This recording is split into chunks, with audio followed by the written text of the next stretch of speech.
We're going to get started. Thank you. I'm Katie Marbaugh. I am the Safe Communities Coordinator for Defiance County.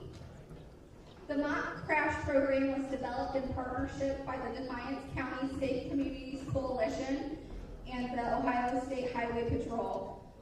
Defiance County Safe Communities is a data-driven initiative to save lives and reduce traffic-related injuries on Defiance County roads. Fatal traffic crashes are the leading cause of death for young people in the United States. Today, we are going to watch what takes place in a serious injury or fatal traffic crash. This crash involves two cars colliding together. This type of crash can occur anywhere, in a city, on a country road, or on a busy highway. Getting into a car with a driver that is distracted is taking a chance with your life. While over 90% of teen drivers say they don't drink and drive, 9 out of 10 say they've seen passengers distracting the driver or drivers using a device to text or distract themselves. This program is probably different from any other traffic safety program you have seen in the past. Our intention is not to scare you, but to illustrate how important it is to make good and safe choices while driving or riding as a passenger in vehicles. You are going to hear and see exactly what victims of a car crash would experience during and after a crash. This will occur in real times as it does in real life situations. The content you are about to witness may cause an emotional effect. Please reach out to someone before you leave. Talk with your school counselor. We have contact information for the crisis text line. Text the number 4-HOPE to 741-741 and you will be connected with someone to help you. Save this number in your phone. You may not need it now, but there may be a time when you need it.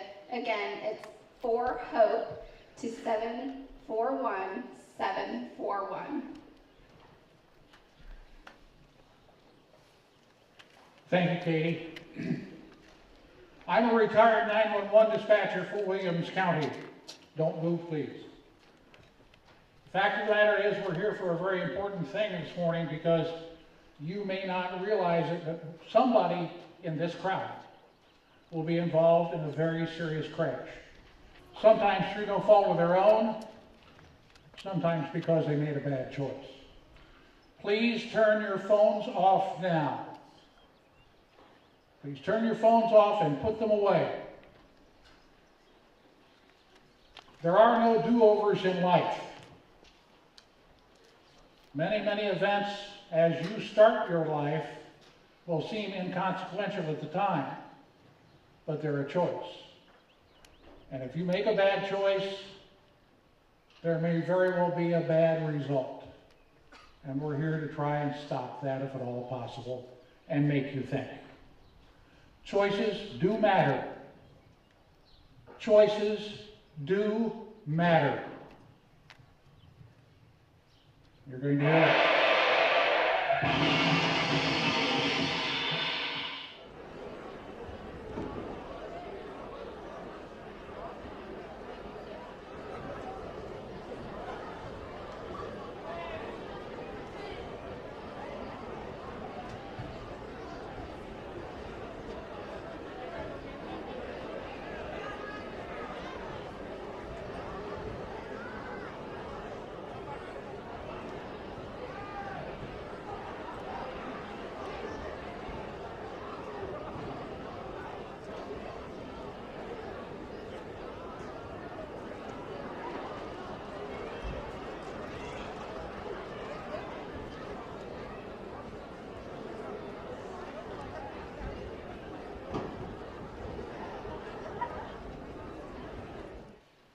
In 1/10 of a second, the front bumper and chrome frosting of the grillwork collapsed on one of these vehicles.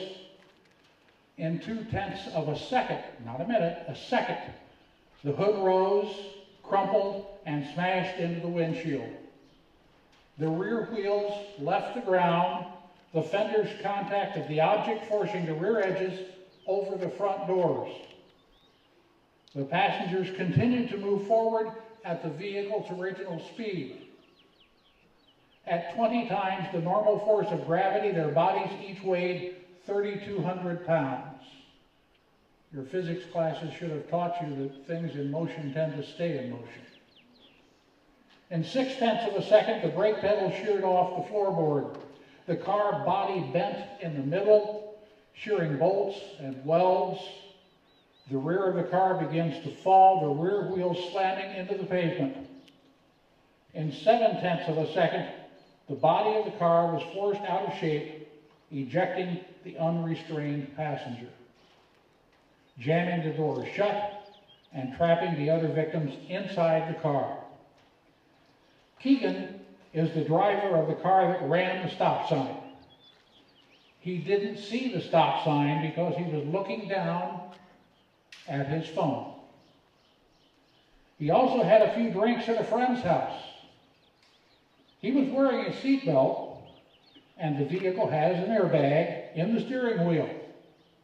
That saved his life. At impact, Keegan's body was thrown forward with the airbag and seatbelt absorbing most of the forces involved in the crash.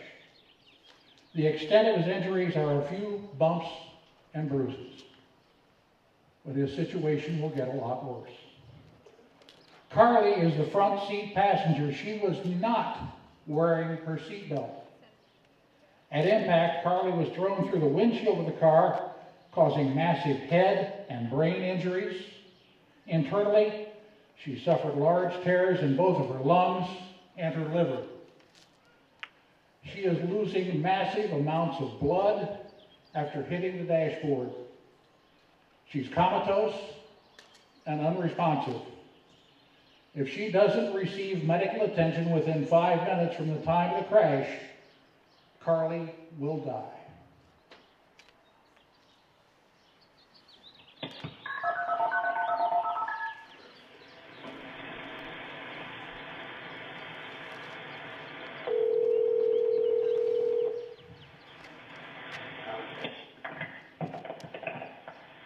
What's your emergency? I was just in the car accident. Can you get some help? Okay, where are you in the accident? I don't really know. You don't know where you are? No. Do you see any landmarks nearby? No, all I know is that I've just been in a car accident and it looks pretty bad and there's blood everywhere. Could you please come and help? Okay. What color type of vehicle are you in? I really don't know right now. Can you please just have someone come help? Okay, are you able to see any address markers nearby you? No, I don't. Okay. Were you leaving somewhere, going somewhere? I was leaving the high school and then this other car just came and hit us. I don't know what happened. Okay, which high school? HIX-TV. Okay. And how far away from the school? I really honestly don't know. All I know is that there's a lot of blood and people aren't moving and I'm getting kind of concerned. Could you please come help? Okay, that's fine. We've got help on the way. I've got your location. What color and type of vehicles are involved? Can you tell us all? I don't know. I really have to go. Please send someone soon. Okay, what's your name?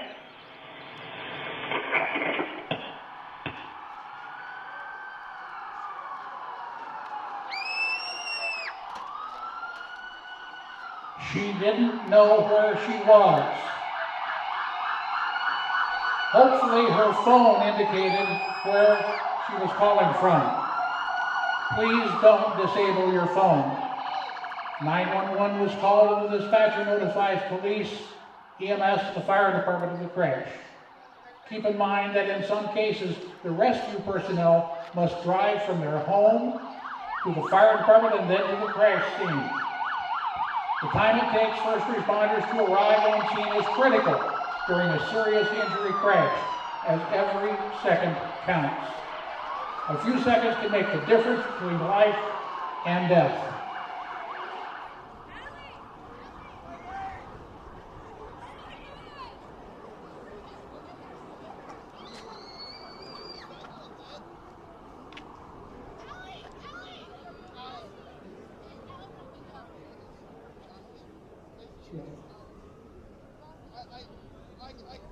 I can't get my leg. Guys, I'm scared.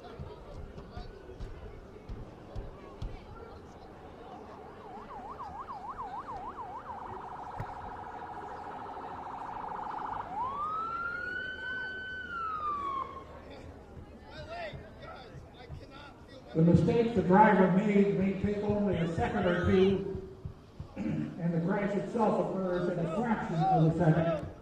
But for the occupants of the cars who are injured and in pain, the time it takes for help to arrive can seem like an eternity. The crash victims are probably disoriented. They may not have any idea what's happened, and if they do, they're probably wondering if their friends are hurt. They're scared, and with a crash like this, there are certainly some serious injuries. In fact, a distracted driving-related crash is more likely to end in injury or death than a crash that involves alcohol impairment. Speeding and not wearing seatbelts are contributing factors as well. Carly continues to decline and has only a few moments to live.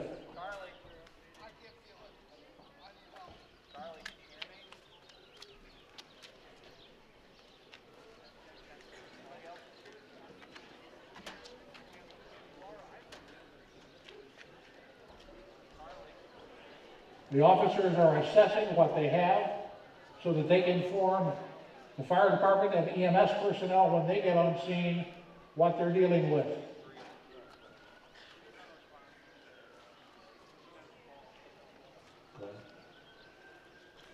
Allie is the driver of the second car. She's not been drinking and was wearing her seatbelt. The impact of the crash has caused her door to be pushed into her seat.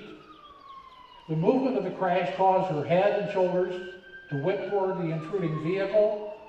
The action slams her shoulder, chest, arm, and most importantly, her skull against the doorpost. Her skin is pale, cool to the touch, and sweaty. The ribs on the left side of her body are broken, and that makes it very hard for her to breathe. She tells the rescue personnel that her whole left side is very painful, understandably so. She has sustained critical, life-threatening injuries and is trapped in the car. Jaws of life will be needed for extrication. She'll be taken by helicopter from Connecticut Toledo Lifeline to a level 1 trauma center in Toledo.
Carly is the young lady that went through the windshield. Carly just died. Boston is sitting in the back seat on the driver's side of the car. Wasn't wearing a seatbelt, the back door is pushed into the seat. He is very slow to respond when spoken to by rescue personnel. His skin is pale, cool to the touch, and sweaty. He also experiences blunt trauma to the left side of his body, head, neck, chest, abdomen, and femur. The police officer's primary objective at this point is to protect the accident scene. He must first consider the safety of the victim, rescue workers, and bystanders. Due to the severity of the crash, he's called for assistance from other officers. EMS personnel evaluate the condition of the victims, and since Carly is deceased, there will be no immediate efforts to remove her body from the scene. All efforts will be directed towards saving the living.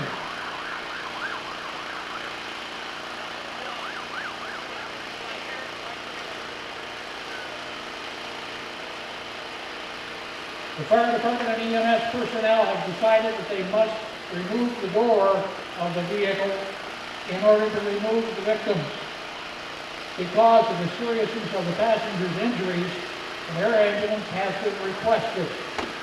This will take additional time, but with today's smaller, lighter cars, it's necessary. The rescue personnel are using a rescue tool, a muscle rescue tool, also called the jaws of life. It can exert 80,000 pounds of pressure at the tips. This presents a certain amount of danger to the victims and the rescuers. That's why the victims are covered and the rescuers are wearing protective clothing. The rescue squad personnel check on Keegan. Keegan, who was wearing his seatbelt, seems to be confused but has received very minor injuries. He's being tested for diminished reactions to the use of alcohol or drugs by a patrol officer. This is called a field sobriety test. Keegan has trouble doing what the officer is requesting him to do.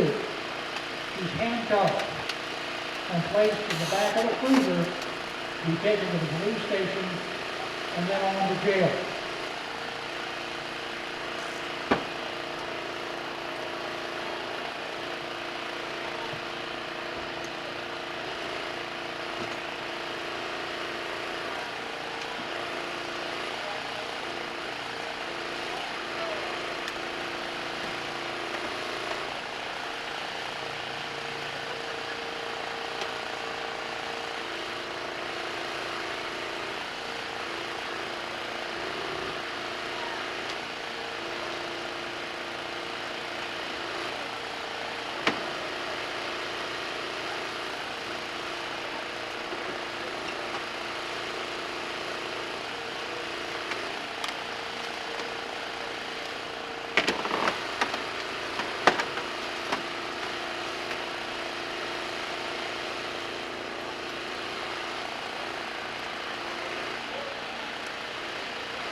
What you're seeing is what these officers and firefighters and emergency medical technicians will do in the event of a crash.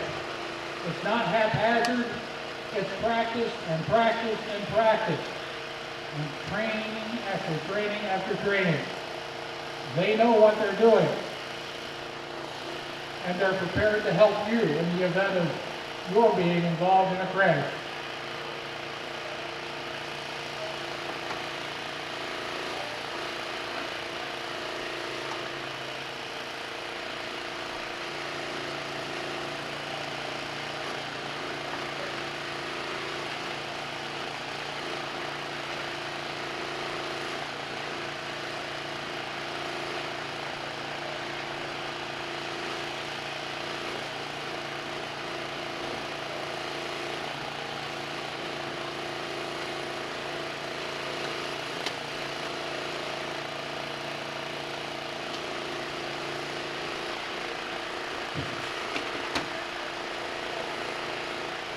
Remember that throughout this process, Allie is continuing to lose large amounts of blood from her ruptured spleen and broken left leg. She's slipping further into shock with each passing minute. In addition, she continues to gasp for air every time she breathes because the pain is excruciating. Allie will be extricated and quickly and safely moved away from the vehicle. A high-flow oxygen mask was applied to assist her breathing and administer oxygen. 2 IVs will be started to support her circulation. Due to her injuries and shock, the air ambulance will transport Allie to a trauma facility in Toledo, Ohio.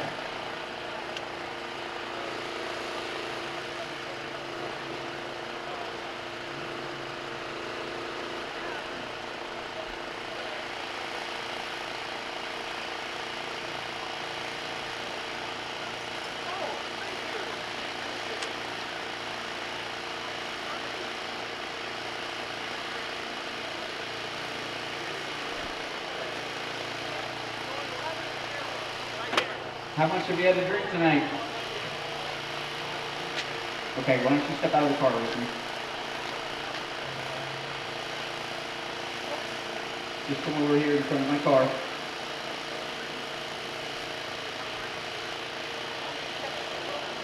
Alright, stop there. What I'm going to do is I'm going to have you take your left foot, put it on the ground, put your right foot in front of it, put your hands down at your side, okay? What I'm going to have you do, don't start yet, okay? You're going to take 9 heel-to-toe steps out, you're going to turn around, you're going to take 9 heel-to-toe steps back, okay? Keep your hands down at your side and stay looking down at your feet, okay? Make sure you count out loud.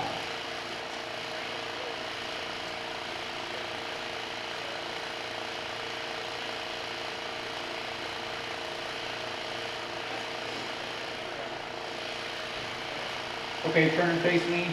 Put your feet together, hands down your side. You're going to pick up one of your feet 6 inches off the ground, and you're going to count to 30, okay? Keeping your hands down at your side. Keep that foot out in front of you, okay? I don't hear you counting.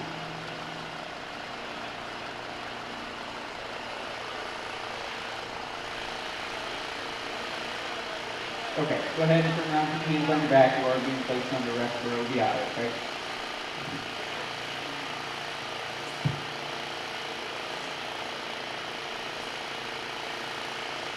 I'll put it back in my car.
Boston has been removed from the vehicle. On arriving at the emergency room, Boston's injuries will be quickly evaluated. The attorney may have heard triage. An incident will be made, an incision will be made between his ribs on the left side of his chest, and a large tube will be inserted to help expand his collapsed left lung. Another large tube will be placed through his nose and down into his stomach to empty it. Blood will be drawn from his arm and sent to the lab to check his blood count. Prior to going into surgery, the surgeon will make an incision below his navel and insert a small tube into his abdomen to determine the bleeding from his spleen. Within an hour, Boston will be in surgery. His abdomen will be cut open, and the general surgeon will either repair or remove his spleen to control the bleeding. In 2 to 3 hours, Boston will be in the intensive care unit. He'll leave the hospital in about 3 weeks and undergo extensive physical therapy thereafter. Eventually, Boston will recover completely, at least physically.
A lot of work is involved in determining what's to be done when, as they go through the various people that are in the vehicles. They are doing their best to not injure them further when they extract them from the vehicles, but it's not easy, and it can be very painful for the patient.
Allie has been removed from the scene and will be taken to the trauma center for breathing will be controlled by a machine.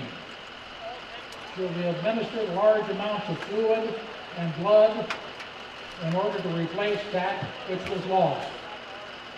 Like Boston, Allie will have tubes placed in her stomach, bladder, and abdomen, and shortly after she'll be sent into surgery for extensive repair. The general surgeon will cut open her abdomen and repair the tears in her liver and spleen. The orthopedic surgeon will replace her left hip and its socket. A plastic surgeon will remove multiple pieces of glass from her face and repair the lacerations. Allie will remain in the intensive care unit on a ventilator for weeks. Roughly 18 months later, she'll return for surgery to have her facial scars revived. She'll be plagued with deteriorated left hip function for years. And in 15 years, she'll be required to replace the hip with an artificial hip, a complete hip unit. Allie will suffer from long-term disability from her painful left hip for the rest of her life.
Carly will be 17 forever.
If you've ever seen a traffic crash on TV, it takes about 3 minutes for everybody to get there, do their job, and they're on the way to the hospital.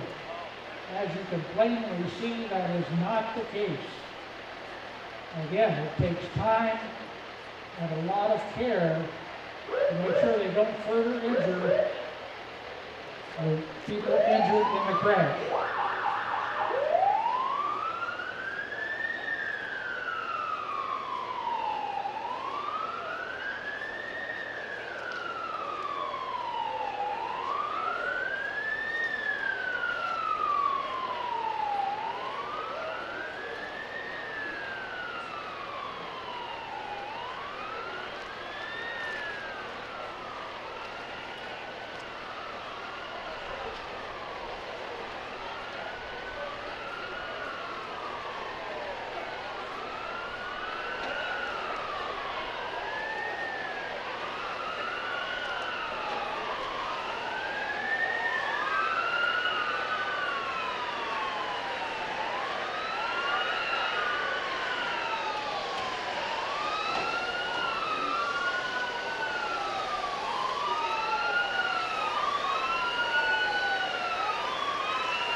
It's not unusual anymore with the use of cell phones that friends and family find out about a crash before or after it occurs.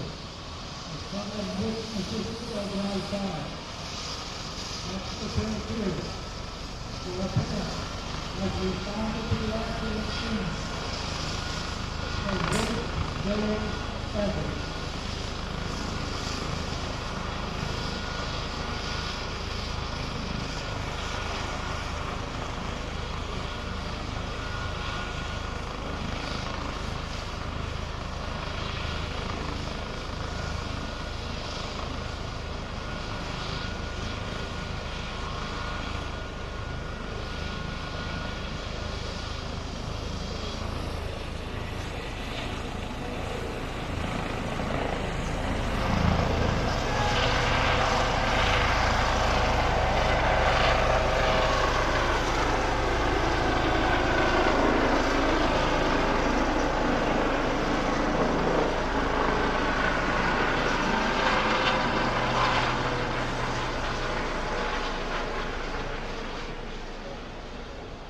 Did you notice the tail number on the helicopter?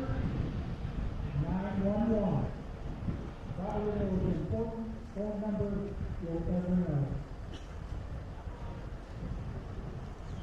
Charlie has been pronounced dead. And after noting the apparent injuries that may have caused her death, the body will be removed by the funeral home.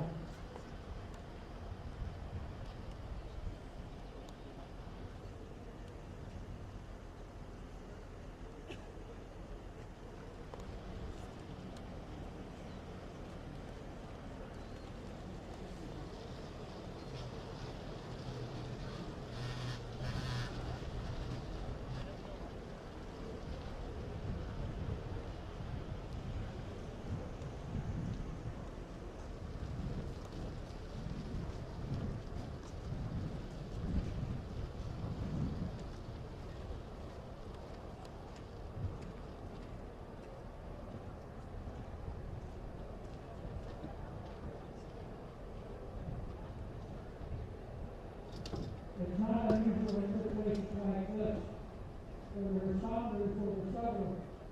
But one of the people involved in the crash is a friend of who actually was a mother.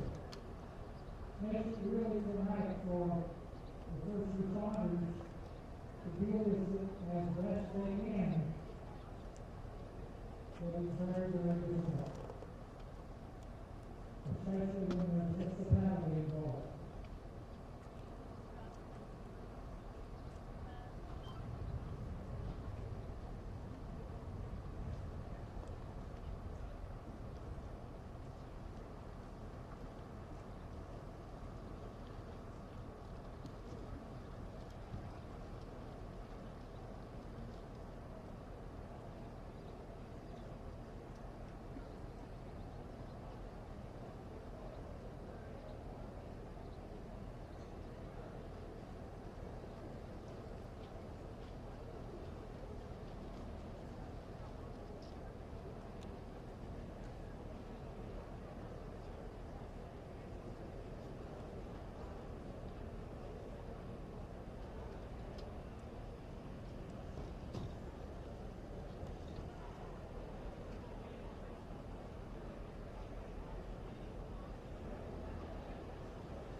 Keep in mind that Keegan is in the back seat of the patrol cruiser and will be seeing places that he hadn't planned on seeing, doing things he hadn't planned on doing, and it will impact the rest of his life.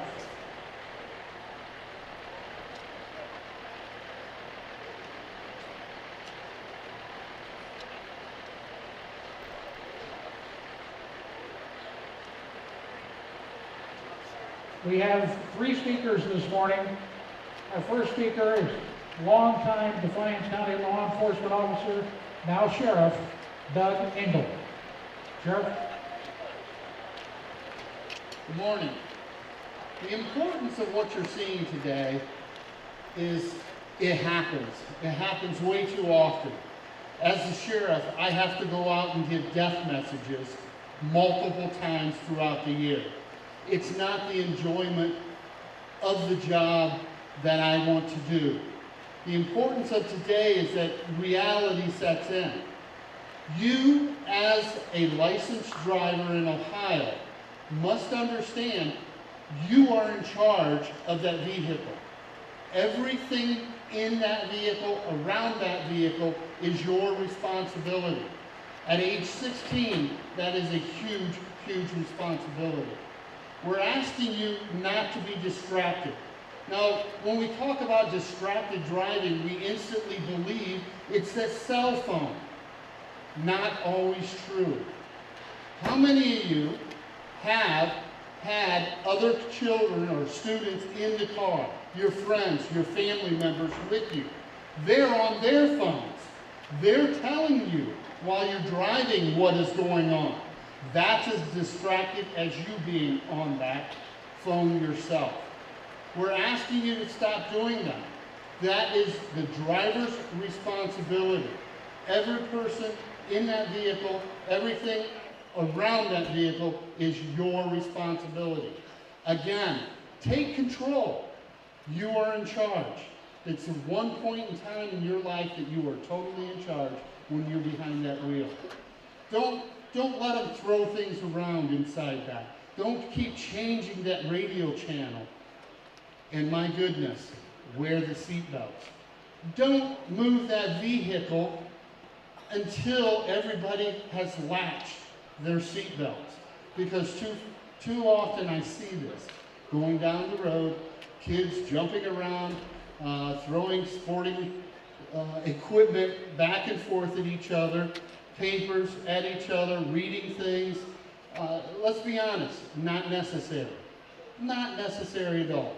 Stop driving while distracted, please. We have way too much going on out here on the streets as we travel throughout Northwest Ohio, especially currently in the city of Defiance. The city chief of police, Todd Schaefer, is here.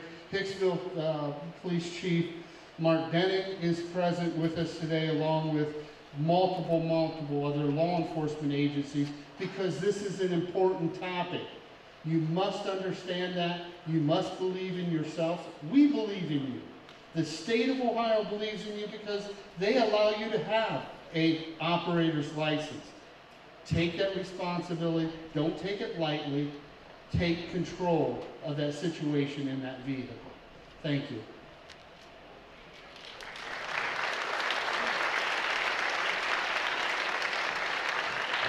Thank you, Sheriff. Next, we have Sergeant Jim Edwards. From the Defiance Post of the State Highway Patrol, Sergeant Edwards, sir. Thank you, JB. A couple of statistics for you really quick. 84% of you, only 84%, but 84% of you don't drink at all. That's a good number. The other 16% knock it off. So today's example today showed somebody who had been drinking and somebody who'd been texting. It's a terrible combination. 86% of you wear your safety belt all the time. Great job. The other 14%, buckle up every time. And 75% of you, 75%, and these are statistics for Defiance County, so I'm talking to you people. 75% of you agree that texting and driving or being distracted while you drive is a bad thing. You agree that that causes tragedies like this.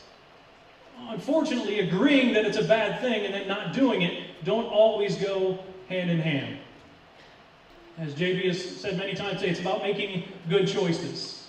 It's about making good choices in this season of prom and graduation coming up. It's a time to celebrate, it's a time to have fun, but it's also a time to make good choices.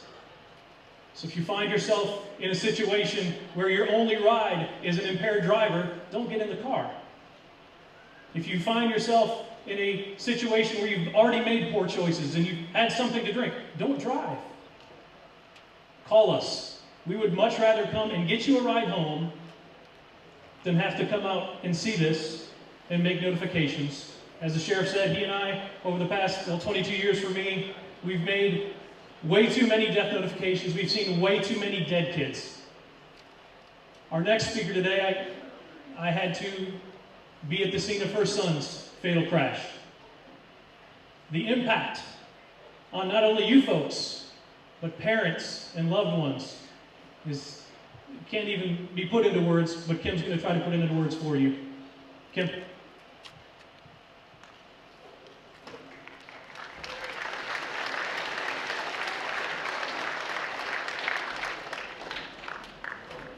Before Kim has a chance to defend herself, we have a bond.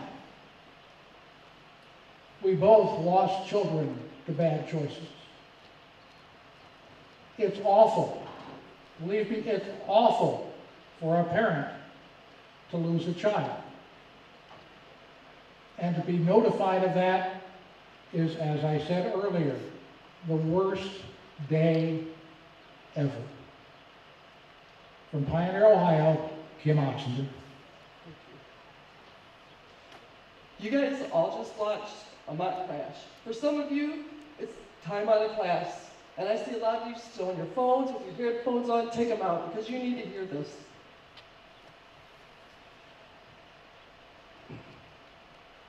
June 24th, 3:30 in the morning, our phone rings. My son was called and said that his brother was in a car accident. And I thought nothing of it. Our boys wrecked their cars before, no big deal. We're going to go pull him out and we're going to come home. That wasn't the case. June 24th, 20 days after my son's 20th birthday, we got that worst call ever. It was still dark when I got there. All I could see mostly was lights flashing. My husband had already been there. I pulled up to the scene and was walking over towards the pickup truck with my husband sitting on the bed of the truck. And in a lot of small communities, you know the firemen, you know the police officers. Well, in our community, our fire chief was my son's Little League coach. The other fireman was my brother-in-law.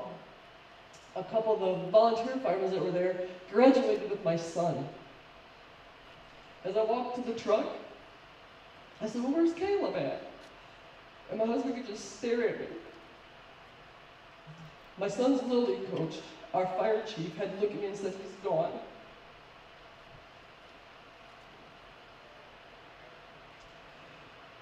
Caleb didn't make it. All I could do is say no. Not my Caleb. This happens to other people. All I can remember was falling to my knees. It was a country road and just crying to God, please, give me strength. What do you do now? What do you do now? And I remembered, oh my God, our daughter was 16 and she was at basketball camp 2 hours away. She's going to find out on Facebook. Facebook. You guys all need to think, when something like this happens, don't get on your phone and social media and say, oh my God, did you hear about this? Did you hear about that? Because the family sometimes finds out that way, and it's awful. It's awful. Would you want to find out about your brother or your sister or your parent or your best friend that way? You guys got to think. You're adults. At least that's what you want us to treat you that way. So I stood there, it's like, what do I do next? Up comes the county coroner, who happens to be our family doctor and a good friend. All I could look at him and say, what do we do now, Dr. Park? What do we do now? The only assurance he could give me was, Caleb didn't feel nothing. He died instantly. That's the only piece I had out of that whole thing. They told us we could go to the hospital and see my son. So we get to the hospital, which seemed like forever. After the accident scene, they wouldn't let us see my son at the accident. They said he was too bad of shape. These big, huge firemen had to hold my husband back from running to our son because he was too messed up from a decision of somebody else to make you. So we get to the hospital, and the ER doctor says, you can see your son now. How terrifying, terrifying, yet anxious because I wanted to see my boy. They took us back to the room.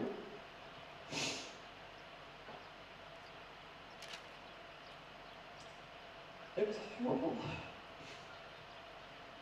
They took off a telephone pole with the truck. I mean, a huge pole with a huge Dodge pickup truck. My son was a passenger, drunk. Upon impact, he was thrown from the car, which then proceeded to roll on top of him, crushing his head. So when I saw Caleb, his front teeth were gone. The mud was still packed in his mouth. A gash on his head. His arms were broken, his legs were broken. I just wanted to hug him, but I was afraid it was going to hurt him. When he was dead, it wouldn't matter.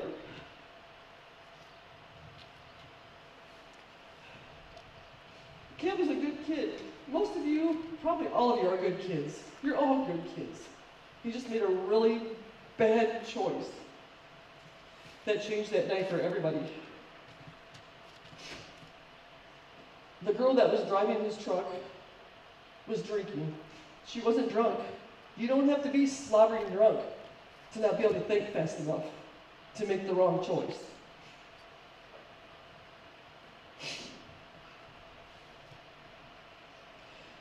After we went home, the funeral home people called us the next day. Now comes the part of planning for my son's funeral.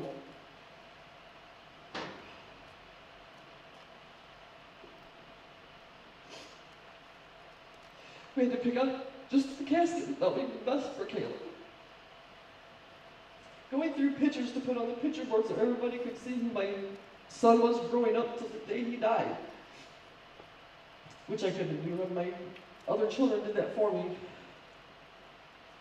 Me and my husband had to walk through the cemetery to find out just the right spot where my son was going to be laid to rest.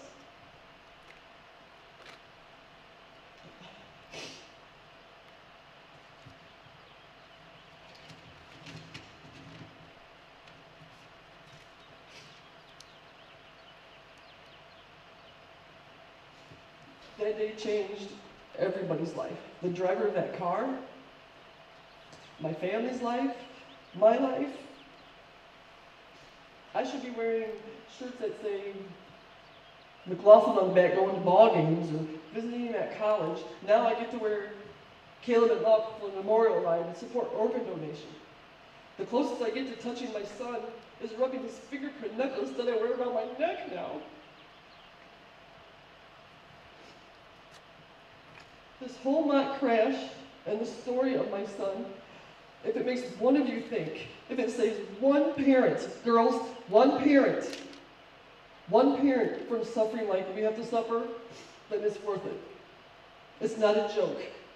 You don't have to be slobbering drunk to make the wrong choice. You can be a little bit tipsy, driving too fast, missing another car. But if it could take one person's life to be changed, and it's worth me standing here telling you this. Don't think it won't happen to you. It always happens to somebody else. That's what I thought. I'm pretty sure my son didn't plan on dying that night he got into that car with a designated driver. I'm sure he didn't think that was his last day. And don't ever think, I'm not too drunk to drive. I've only had one drink, I'm all right. I'm pretty sure the driver that took my son's life thought that. Think before you get behind the wheel. It's okay to say no. It's okay to say, I can't drive, I've had too much. The sad reality is, after seeing all of this and hearing about my son, some of you are still going to go out and you're going to get in that car and drive after you've drank, after you've done some drugs, or you're going to text and drive. Just that one last message. Or I got to answer that one last text. And this can happen. It can happen to you. And somebody in here, it probably will. The only saving grace I have is I know that I will see my son again. That's the only saving grace I have. And just remember, life is meant to be good. You guys are meant to have fun. Go off to college or not go to college. But just remember, you have that power. And the choices you make today affect your tomorrow. They affect your mom's tomorrow, your dad's tomorrow, your siblings' tomorrows. Just remember, life is too short. Thank you.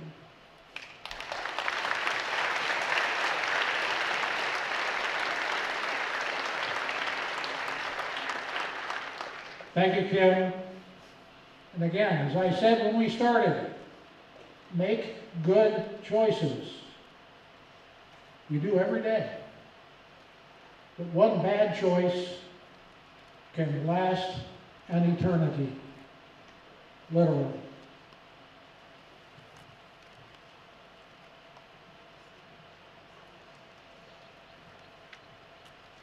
Thank you for your time today. We will dismiss you by school, so you'll file out to the right. And we do have some flashlights from the crisis text line for you. That way you have the information on your way out. But again, thank you administration and all of you students for being attentive and being respectful during this crash. I hope it was impactful. Just remember, make good choices. It is really up to you. So we will start with Fairview first. So exit to the right.